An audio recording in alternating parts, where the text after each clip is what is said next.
부과된 가격분은 4,135억으로 가장 적게 부과된 강북구의 재산세 236억 원에 17.5배로 역대 최대의 격차를 보였습니다.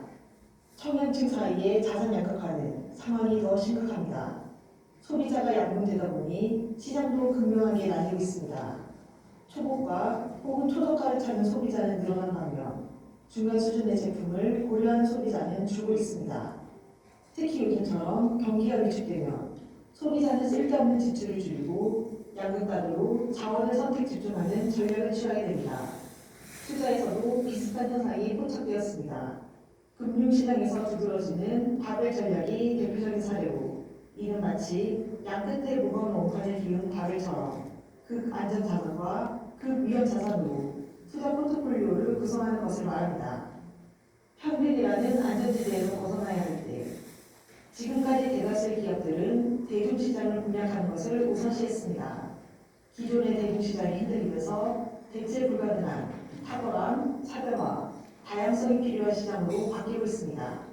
평범하면 죽습니다. 오피스 빅뱅. 오피스 빅뱅 중에서도 가장 주목하는 현상은 퇴직 열풍입니다. 나아가 조직에 속하지 않는 플랫폼 노동자와 슈퍼 프리랜서 규모의 증가세가 심상치 않습니다. 기업경제는 조직에서 이탈한 퇴직러들을 빠르게 흡수하고 있으며 관련 서비스를 제공하는 시장도 성장하는 추세입니다. 새로운 세대의 노동시장의 진입으로 조직의 성장보다 나의 성장이 더 중요하다는 개인주의적 가치관으로 변했다는 점도 중요합니다. 이 거대한 변화의 물결을 헤쳐나가기 위해서는 무엇이 필요할까요? 나를 나답게 만들어주는 일은 무엇인가를 적극적으로 탐색할 수 있는 용기가 절실해졌습니다. 체리 슈머, 전례 없는 인플레이션과 자산가치 하락으로 소비심리가 급속히 악화되고 있습니다. 한정된 자원을 극대화하기 위해 다양한 알뜰 소비 전략을 펼치는 소비자를 체리 슈머라고 명명합니다. 1인 가구의 증가로 구조적 변화이자 앞으로 계속 발전해 나갈 추세적 변화이기도 합니다. 그렇다면 기업은 체리 슈머를 어떻게 대해야 할까요? 문간에 발 들여놓기 전략을 통해 브랜드 친숙도를 높이고 가격대별로 촘촘한 제품군을 마련하여 다양한 소비자들의 니즈에 그때그때 대응할 수 있는 생태계를 구축해야 합니다. 인덱스 관계. 소통의 매체가 진화하면서 관계 맺기의 본질이 바뀌고 있습니다. 소수의 친구들과 친한 우정을 쌓아가는 것이 예전의 관계 맺기라면 요즘의 관계 맺기는 목적 기반으로 형성된 수많은 인간관계에 각종 색인 인덱스를 뗐다 붙였다 하며 내가 선택해서 맺고 끊을 수 있는 관계 관리에 가깝습니다. 인간사에서 가장 중요하다 해도 과언이 아닌 인간관계가 새로운 변화의 국면을 맞고 있습니다.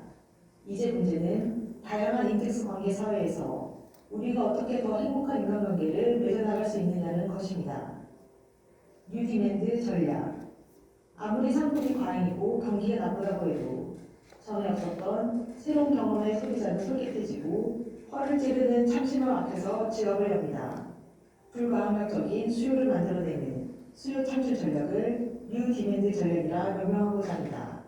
대체 불가능한 상품이 되기 위해서는 전에 없었던 것이어야 합니다. 남과 달라야 합니다. 디깅 모멘텀. 단순한 취미라고 부르기에 부족할 정도로 어디에 진심인 사람이 늘고 있습니다. 몰두의 대상이 다소 특이하고 그 몰입 정도가 꽤 깊음에도 불구하고 이들은 현실 도피적이지 않습니다. 일상과 디깅을 조화시킬 수 있어야 합니다. 핵심은 성장입니다. 자기 성장이라는 큰 지향점 아래에서 삶과 적절히 어우러질 때 디깅은 행복한 인생을 위한 진정한 발돋움의 모멘텀이 될 수 있을 것입니다. 알파 세대가 온다. 태어나 처음 말한 단어가 엄마가 아닌 알렉사라는 진정한 디지털 원주민 소비자가 등장하고 있습니다. 2010년 이후에 태어나 초등학교 6학년보다 어린 친구들이 그 주인공입니다. 알파 세대는 저마다 매력을 존중하고 나는 나대로, 너는 너대로 세상에서 유일한 사람이라는 정체성을 지닙니다.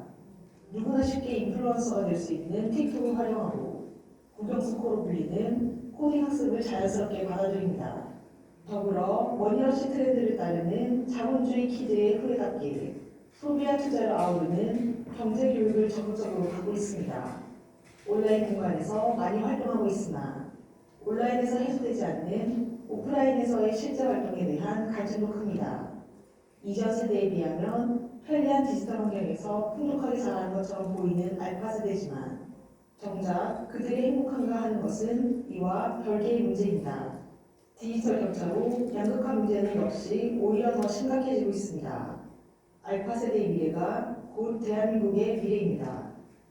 선제적 대응 기술, 고객의 사용 흐름을 읽어 더 잘 사용할 수 있는 방법을 알려주는 기술, 궁극적으로는 고객이 필요를 깨닫기도 전에 먼저 솔루션을 제공해 불편함을 해소시켜주는 기술을 선제적 대응 기술이라고 명명합니다.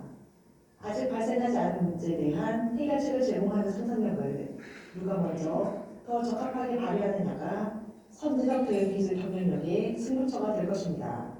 공간력, 작은 개인 블로그부터 거대한 메타버스에 이르기까지 가상 공간이 세상을 포용하는 시대지만 실제 공간의 역할도 중요해집니다.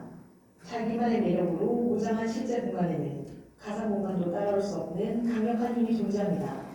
사람을 모으고 머물게 하는 공간의 힘을 공간력이라고 부르고자 합니다.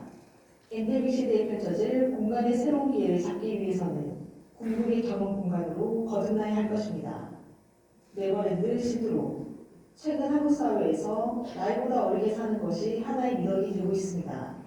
포켓몬빵과 같은 아이템을 구매하는 등 어린 시절로 돌아오고 싶어하고 외모를 유지하는 것을 넘어 승진을 마다하면서까지 현 상태에서 더 나이 들지 않으려 하며 아이들처럼 쉽고 재밌게 노는 것을 좋아합니다.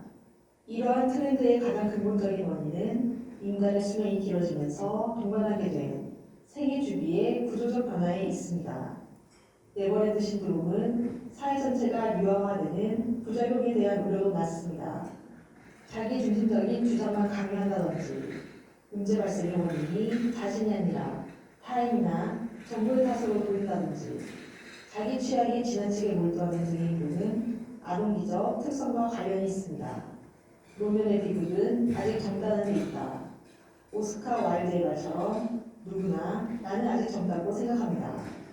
우리의 고민은 어떻게 어린이 같은 삶의 경위를 잃지 않으면서도 경험의 지혜를 일생을 통해 켜켜이 쌓아 올려갈 수 있을까여야 할 것입니다.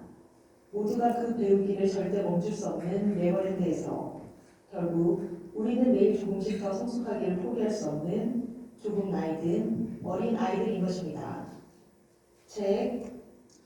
자, 이 책의